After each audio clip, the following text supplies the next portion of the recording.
na dumito sa Bapilya. Ang pagbasa sa nakalawa ng Domingo, nag-isip kita tungkol sa bungol o abang. Halimbawa, muingon ang pinikanan kanto sa anak. Paminaw, paminaw, paminaw, paminaw, paminaw. Ang akong pamutala, ano kayo ibabalik-balik ang word na paminaw? Bungol ba ang iyang anak? Kung sa man ang paglugan. O dili kaya may mga, wajud ka maminaw, wajud ka maminaw. Kung sa may paglugan. Wa niya bumata ang gilingon. Tama? Hindi ito iwa siya makatungo, pero ang ikot sa ginikanan, wa niya mo bumata. Nakadungog ka, pero wa niya mo bumata. Di ba? O, balik kita na sa ating ikadua ang pagbasa ka ron. Nag-ingon sa libro ni Santiago. May kapuslanan kung sa katao may ikot na siya ay pagtuo. Apan wala siya ay mga maayong buhay. Ang pagtuo patay kung pinipili umanan sa buhay. Naibuha nga yan. Kaya naipagtuo, naibuha. O kanang nato ingon sa himna, no? Kanang kini lang kanang ingon ka, o nadungog mo, pero wala ni mo buha ka. O mas pinakadungog ka, may mga naging ka ng paminaw, paminaw, paminaw. O dili ka hanang utang ko. Kung yung ipangutanan ka, nitubag ka. Pero ang imong tubag, hindi man ay ang imong binuhatan. O sa man ang imong katuuhan, ang iyang itubag, o ang iyang binuhatan. Nag-ingon sa Apostol Santiago, kung naamoy pagtuo, pero wala mo'y pagbuhat, wala na yung kapuslanan. Ipakita ka na po ang imong pagtuo na walay buhat. Ipapakita ko kanimo ang akong binuhatan tungkol sa akong pagtuo. Ang mga kaigsoon, dili nato ni Felix Pare. Basi mo na po mo nga, ako, mas maayon pa walay pagtuo, basta maayon ang akong binuhatan. Kaysa naman sa naay pagtuo, pero walay binuhatan. Again? Mayroon ka nga ni asa na maayo, ang naay pagtuo, mawalay buhat, o ang naay pagbuhat, pero ang naay maayong buhat, pero walay pagtuo. Kasi maayo, A or B? Pariba sa iyo. Pariba sa iyo. Tungkol kay ni Santiago, dapat ang pagtuo na ay buhat. Pero ang maayong buhat, dapat pagtuo. So, hindi dapat di ay papuntinto ang ginikanan kung ang ilang mga anak na ay maayong binuhatan, pero sa iyo ang pagtuo, or na ay pagtuo, pero sa iyo ang binuhatan. Because dili nato nila sila pwede pagbuhaon. Karon na si Jesus sa akong ibanghelyo. Kinsa ako sa pagkasabot sa mga tao. Nangutana si Jesus sa kadaghan sa mga lugar na iyang giadtuan, dito siya nangutana sa Cesarea Filipo. Unsa kini ka-importante nga lugar? Sa Cesarea Filipo, mao kini ang lugar nga pinakadaghan ang simbahan. Pinakadaghan ang templo, kay pinakadaghan ang ilang Diyos. Halos kadaghan ko siguro na may simbahan. Magkalahi-lahi. Mao kini ang simbahan ni Inakanto, ni Poseidon. Mao kini ang simbahan ni Venus. Mao kini ang simbahan ng mga Diyos-Diyos. Kailan niya. Mao kini ang simbahan sa Good Harvest. Mao kini ang simbahan sa Kuan, sa Love. Mao kini daghan na simbahan. Daghan na templo. Unya, ngano kay diha si Kristo na kasama? Ngano kay dili kanto sa langit? Kay man ang naglalakaw sila, na hindi kita nilang magkalain-lain na simbahan, nagpagana si Jesus. Insaman ko ako. Ikaw ng mga apostolis, ikaw puno na ay nagingon na ikaw si Isaías. Na ay nagingon na ikaw si Juan Bautista. Kakhanang ilang mag-imangingon. Pero wala ka kung ko sa ilos ng mga anak. Kamu, ikaw, kinsa man ako para kanimo. Okay, so ang pangutana ni Jesus, gusto niya personal. Ikaw, kinsa man ako para kanimo. Ayaw ko kumbaga kung sa imong nabasahan ang Jesus tingin sa Bible. Ayaw ko kumbaga tingin sa imong nabasahan gikan sa libro. Ayaw ko kumbaga gikan sa imong nadunggan sa katikista, maski pa sa imong nadunggan sa paring ang akong pamutanan, kinsa man ako para kanimo. Asa man ana ko makita ang tinuod nga kahulugan sa imong tubag? Kung ang imong tubag, imong gibuhat. Dahil istorya sa magkwento, magigana. Ingat ko sila, kasi nakawala ko nila ito sa kanasakan. Nagbilinakaw ang dumang mga best friend. Pagkikinig ko sa CD, bukan ko sa iya best friend, ito siya kawalan ka. Kung sa mga best friend, ingon ni siya pinabubuhay ka wala ang best friend, dapat tawagin din ang mga ina. Unsa ko ang best friend? Ingon sila, uy, ang best friend. Kung naatay panginahanglan tabang ka, dili ka niya biyakan. Maski unsa nga kalisod, kanang ingon pa nga ni sila sa Tagalog, ang tunay na kaibigan sa gipit na susubukan. Kaya naging si Jesus. Kita, best friend kita ha? Ayaw dyan, ay ka nang ibang di Jesus. Plastic lang na sila. Pero kita, kinahanglan, hangtod kamatayon. Kita ito ka mag-best friend. Unya taon-taon, daan ni abot na leon. Ingon sa leon, unya ka na nangahandog silang doon. Ingon siya, dangan ka, dangan. Diyos, pagkakanila na ito, ang usa ay naulahiman. Unya, pagkabot nila dito, dali mo, pagdali, tinaan ang leon, gibukod na sila. Unya, ang buwan, ang kinimusa, nakakita siya kahoy, nikat-kat sa kahoy. Kaya kabaluman siya mo, kat-kat tayo siya sa kahoy, tuwa tayo siya sa sanga. Ningon man ang musa dali, tabangin ko na doon siya na, di ko kibasig makabdagdag sa leon. Pasensya na, higala kay, di man gaya ka kabaluman mo, kat-kat. Unya, tabangin ko, kinaangin natin. Mahanap lagi ko. Kanya, pasing duwa kita ng kauno. Ang gibuhat niya sa ubos, nihigda siya niya, nagpakapatay-patay na lang siya. Wala naman siya mahimo, iyan na lang gibuhat nga, kaunod siya sa leon. Pagkabot nga ito, isingot-singot siya sa leon. Inilaan sa leon. Kunya nigali sa iyang aping, gidala-dilaan ang iyang aping. Gikukurong na dito ang iyang best friend sa taas. Tapos kauman lang, gibiyaan sa leon. Kunya pagbiya sa leon, namumulong siya, ay salamat, wak ko kauna sa leon. Ang taas, ang dito sa taas na yan, nigala sige katawa. Ang gintigan ko, nag-ihik-ihik pa siya. Kunya niya pag-insulto, niya nigala dito lagi mo siya.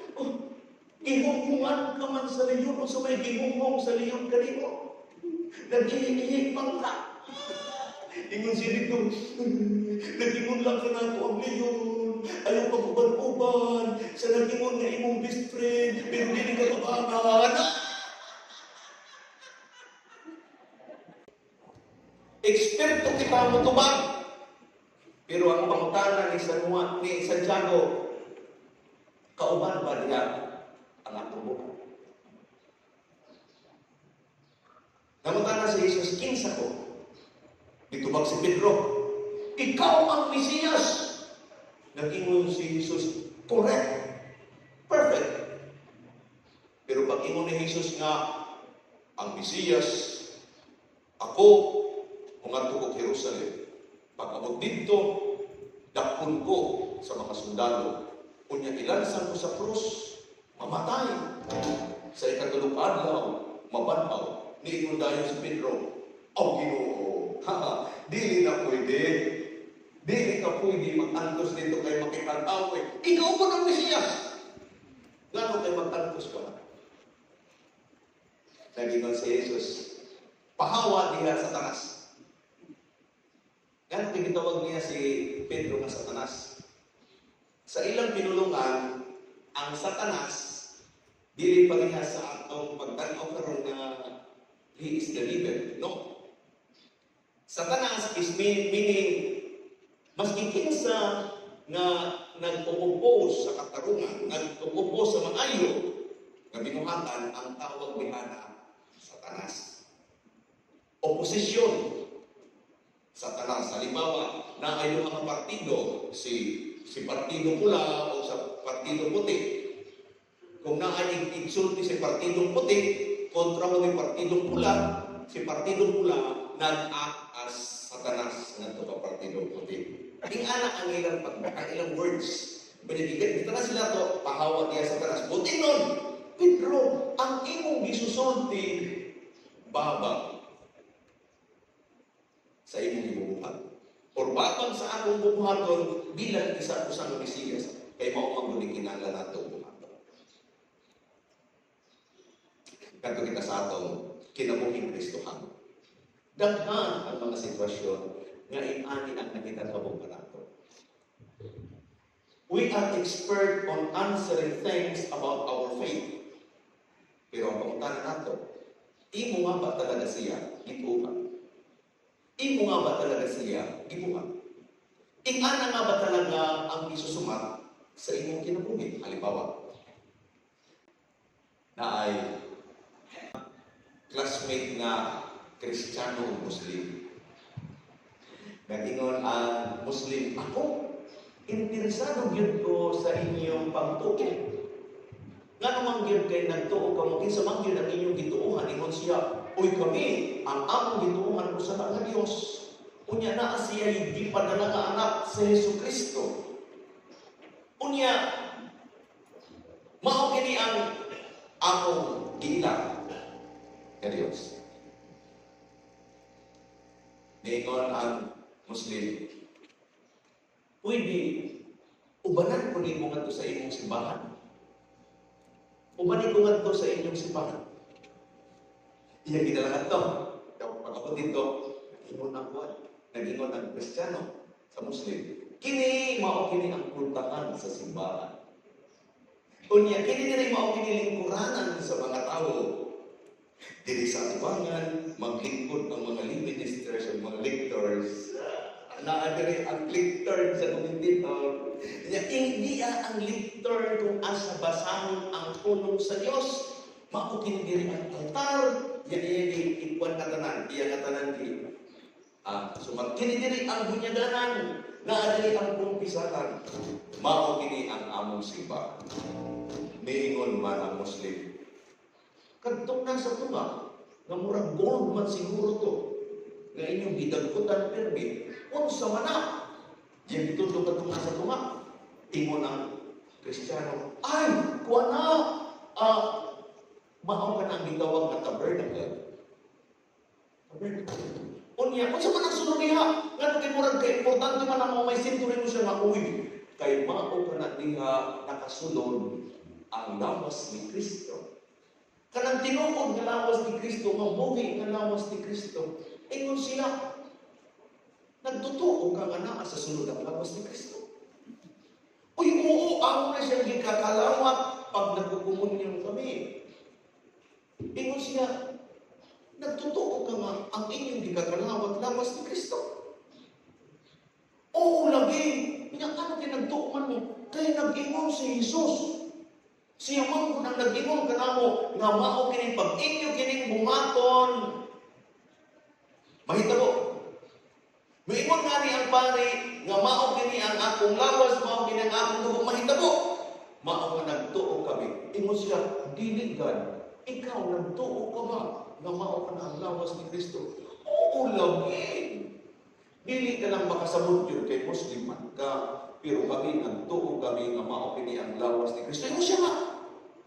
Di ba nag-ingon ka nga si Kristo mao inyong gilang ng Diyos? Ingon mo siya, oo. Tapos na ako yung lawas sa tabernakulo? Oo. Ingon siya, kay murag wala man. Ingon na katuligo nga naman. Ingon siya kay King Ani. Nakakita na ka mo. Nakakita ka na sa templo sa Taoist. Ang mga Hapon, ang ilang religion is Taoism. Taoist, baga sila mga Buddhist, di Hapon, na sila yung mga templo. Nakasunod ka na sa Buddhist temple, sa Taoist temple. Ingon siya, nga naman, kinanawa lang ha. Halimbawa, ang mga Buddhist, ang ilang gituuhan si Buddha. Pero wala sa ilang doktrina nga mag-ingon nga naa sa sulod sa ilang templo ang lawas ni Buddha. Pero tanawa lang ang mga Buddhist kang musulod sa ilang templo, mingaw kaayo, walay banha, very solemn kung musulod sa simbahan. Mas ipatak sa tubig imong madunggan tungod kay mingaw kaayo ang tanan. Very solemn. Kay naa sila sa ilang templo, pero wala niya ang lawas ni Buddha. Ingon siya, nakasunod ka na sa mosque, sa among simbahan. Kami, nagtuo kami kay Allah. Nagtuo kami kay Muhammad, na iyang propeta. Pero maski si Muhammad, maski si Allah, sa among doktrina, wa jud pag-ingon nga naa sa sunod sa among mosque ang lawas ni Allah o ang lawas ni Muhammad. Pero kabalo ka, musunod nga ni kami dito, gikan sa pinakagamay ngadto sa pinakatibuang, di jud ka pwede magbanta. Linya nga ni, linya jud. Tindog nga ni, tindog jud. Luhod nga ni, luhod jud. Baw nga ni, baw jud. Walay malaki. Sunod para riyan. Unya, dili pa nga rin na ako isunod ang among sandalyas. Magdungan. Pero nga ka mo, ng mga Katoliko, sige ninyong balik-balik pagkaingon nga ang lawas sa inyong Diyos nasa inyong atubangan, pero ba't ako mo? Magdadagdagan man ang inyong mga anak sa atubangan. Unya mo kalawat ka ni, unya mo ingon mo nga pag-ingon sa inyong balik na mahirap miniglawas ni Kristo, ano kaya ako ba manluhod ako ba di man? Mura magwak man. Sige lang inyong ingon-ingon. Nga ang inyong gikalawat-lawas ni Kristo, pero tanawa din nyo ang kalawat. Dangandam ba? Kami, musulod nga ni kami sa among mosque, magyungan, dili ka pwede magpalit. Pero kamo, kung mo kalawat ka mo to sa inyong giingon na lawas ni Kristo, pero you don't care. Nakuha ninyo ang buti nun. Bakit ang giingon ni Santiago? Unsa ang nigawa sa imong bangka? Unsa ang imong gibuhat? Unsa ang imong pagtuo? Unsa ang imong gipakita?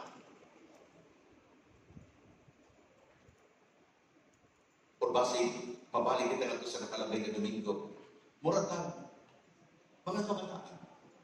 Kasi giingon sa ginikanan, paminaw, paminaw, paminaw. Oo, paminaw. Kaya nga kayo paminaw, nakadungog kita. Pero actually, dili na ito gibubuhat. Tanawan natin yun.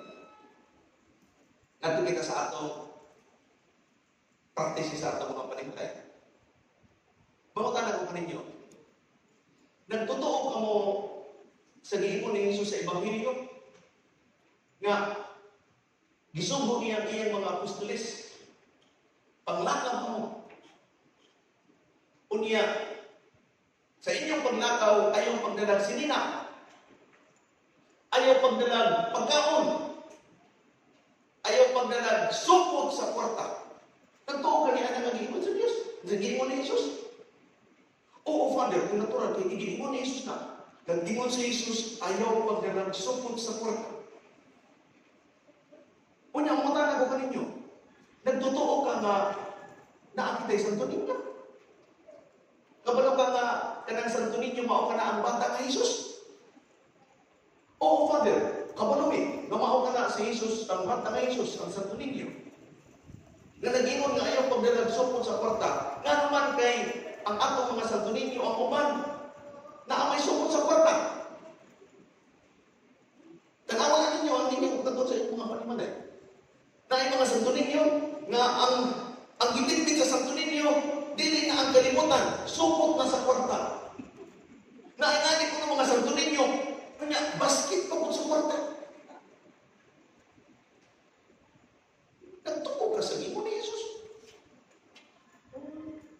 Di ba? Halimbawa, at kita sa langit. Unsa man ang gusto ni Jesus? Kanang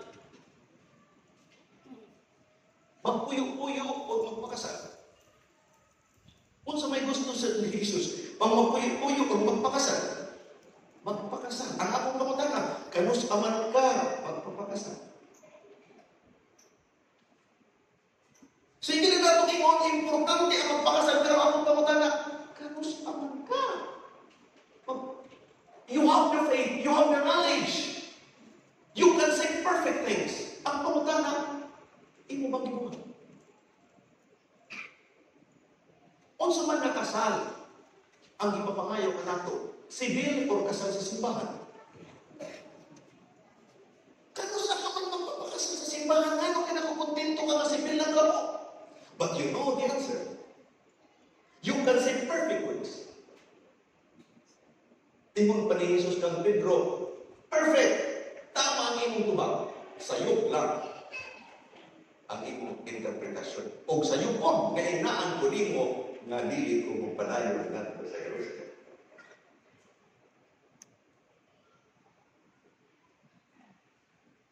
Mao ni mga kaigsunan nga giingong kanato. Ang pagtuo nga walay mukha, way kapuslanan. Way kapuslanan.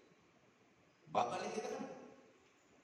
Nagtuo ka nga si Jesus nagtudlo pagpasayo. Kung ang imong igsuon nakasala o sa may tudlo ni Jesus, pasayo ko. Nagtuo ka sa pag-ampo nga gitudlo ni Jesus nga nag-ingon, Amahan namo, pasayo kami sa among mga sala. Ingon nga nagapasayo kami sa kasalanan namo. Kung nagtuo kaniya ng akong pangutana, kumusta naman ang imong igsuon? Imo na bang gipasayo? O hantod karon, sige pag inyong sumpati.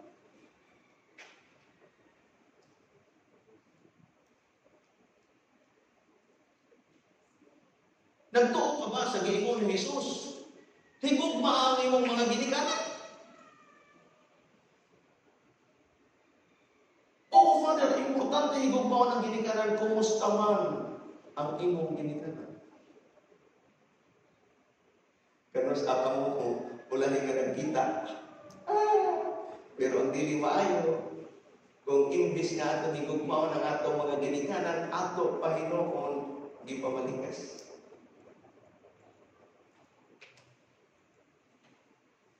Nakukuha ninyong buting doon? Mapuntang kaayo. Pero we have to face this squarely. Tungod kay mas kimon sa kadako sa atong busis, pwede kita makadungog. Pero unless na may action, mag-ingon si Santiago, walay kapuslanan. Kay mura gihapon kita mga bungol. Dili ang atong dalunggan, kung dili ang atong mga pasingkas.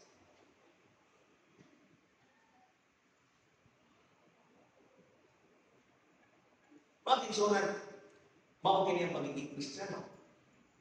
Not only words. Mas maayo pa ang panatang makabayan sa among panahon. Ambot karon kay wala man ilang man giugdam. Sa among panahon ako pirmi, din man pirmi, many times leader ako sa panatang makabayan to sa eskwelahan.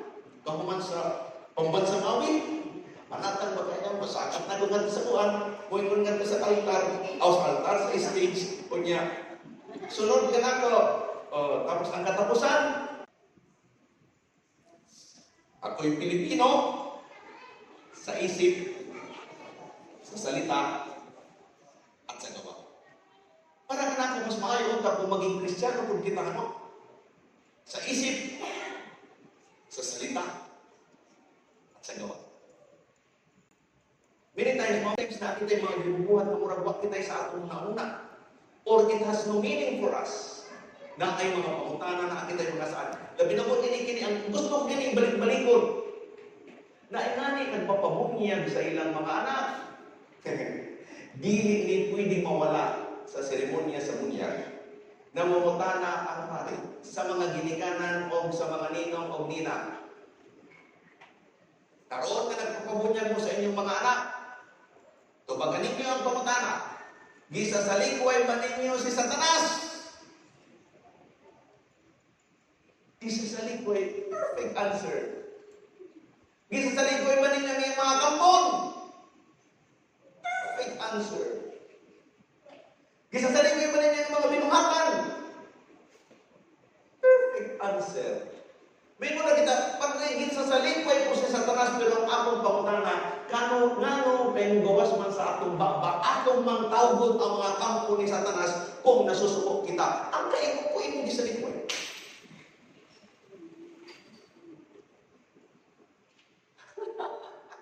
We can say beautiful words.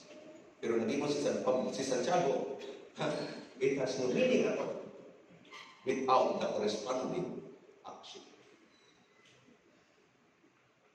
Ang ito na babalikan natin sa atong pagbasa sa nakalabay na dito. Ang bungol o kapamang, dili naman tanto atong nabasahan sa Ebanghelyo. Katong tao ang bungol o kamang walay ngalan nga gibutan. Kaya naman, tungkol kay mga tanak nga ni Father, kinsa man ito nga amang o bungol na tuwa sa Ebanghelyo. Gaya mo lang ang pare, blanco ka. Tungkol kay pwede di mong ibutan ang imong kaugalingon. It could be you. It could be me. Kung di rin natong ibubuhat ang atong isusulti. Kung di rin nato gibubutang sa buhat ang atong pagtuo, muingon lang si Senior Santiago, way kapuslanan ang imong pagtuo.